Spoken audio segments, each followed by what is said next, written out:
Green Team Media.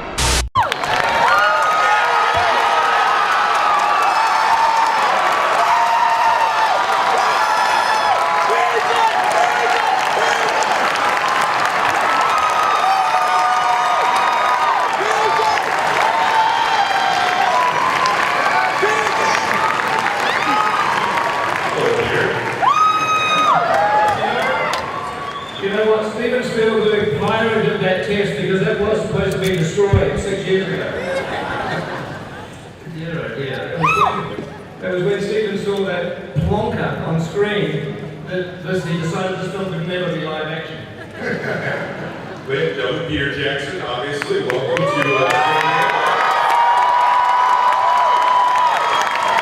Peter, you know you have your hands full in New Zealand. It's wonderful to see you here. It probably speaks to how excited you are about this collaboration. Tell us a little bit about working with Stephen on this. That must have been very exciting for you. Well, obviously working with Stephen's been pretty amazing. I think he showed a real promise. If he decides to stick with filmmaking, I think he could really go places. No, it's been absolutely fantastic. The weird thing is that because Stephen got the rights to TinTin back in 1983. I was a young filmmaker. I was actually halfway through making Bad Taste back then, and so I read magazines, read stories about Stephen and hear about him making TinTin. So I was a huge TinTin fan. I read the books, collected the books since I was 5 or 6 years old, and I was looking forward to Stephen's TinTin movie. I was kind of looking forward to it for a quarter of a century. You can't imagine the mind-blowing moment when Stephen invited me on board. Very difficult decision, had to think about it for 2-3 seconds. But it's been an absolute joy. Absolute pleasure.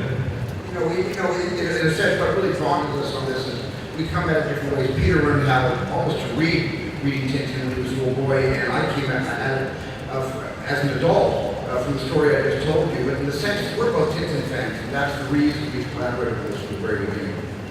What did you see as the biggest challenge with this particular property or this project? Well, I think it was just getting the story told to the extent that we wanted the movie to look like the drawings in the Hergé albums and all the Hergé adventures. We didn't want to cast actors to look like the actors we cast and then have everybody say, well, it was good. They sort of looked like Captain Haddock or like the Thompson twins or like TinTin himself, but it wasn't exactly a direct translation. Art. You're all here because you love art. We all love art. We love art so much we wanted to honor Hergé by using animation to get as close as we could to the characters he invented, not characters that we would then reinvent based on big names, big movie stars that would look like big movie stars. And the idea with the look of it was, as Stephen says, to create, characters in a 3D world and an animated world that look as close as we could certainly get to Haddock and TinTin and the Thompsons and the other characters. But we also wanted to make it as much of a hybrid of animation and live action as we possibly could. So we wanted, even though the characters have these faces that you could never find in a real human being, we still wanted to have the pores in the skin, the freckles, the stubble, the sweat. We wanted to have it have a texture and a detail, a level of detail that was, you're never going to believe that it's live action. It almost looks like live action. That also extended to the filmmaking that we wanted, because neither Stephen and I are very good on computers. We wanted to find, I can maybe send an email, but true. He's a little bit better than I am, but I can't. Anyway.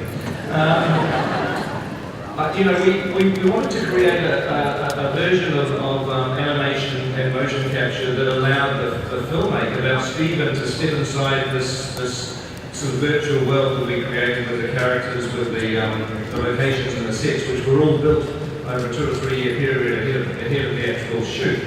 But Stephen could shoot the movie.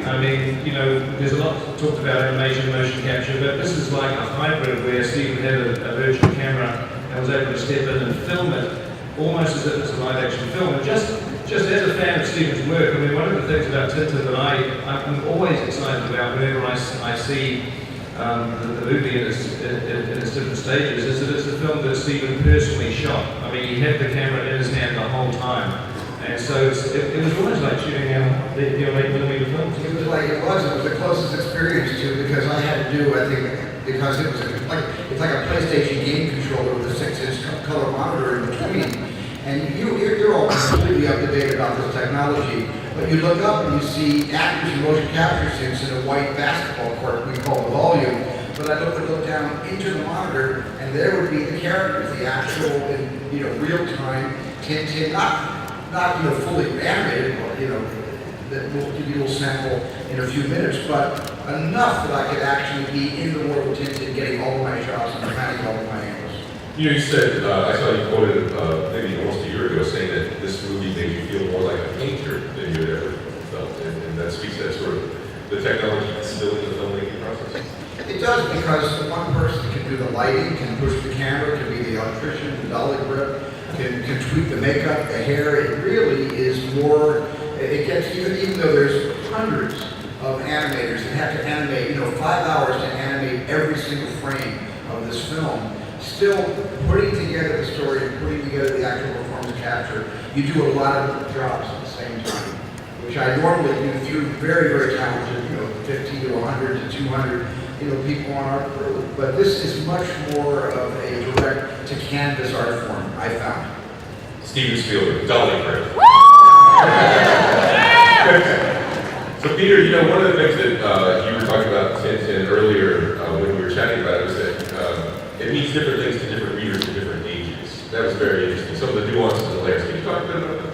Yeah, well, I mean, my experience with TinTin is looking at the books before I could read, really, when I was 5, 6 years old.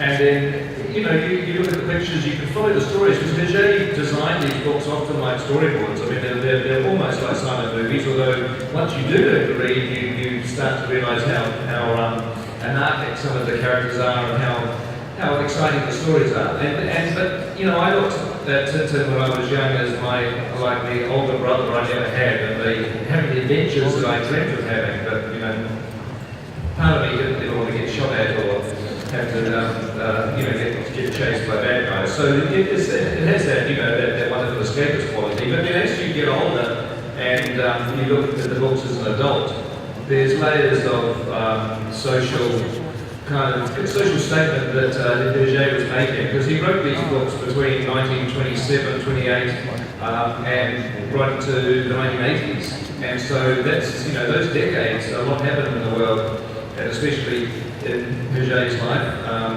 before World War II, during and then after World War II.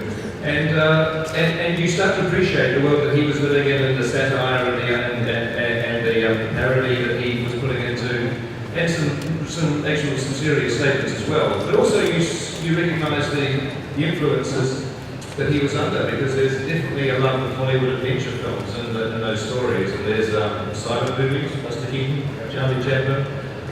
So when we were making the film, we kind of wanted to make it to try to have the different layers that Hergé had built into it. We haven't tried totally to do anything different at all than what was in the books. You guys want to take a look at some TinTin?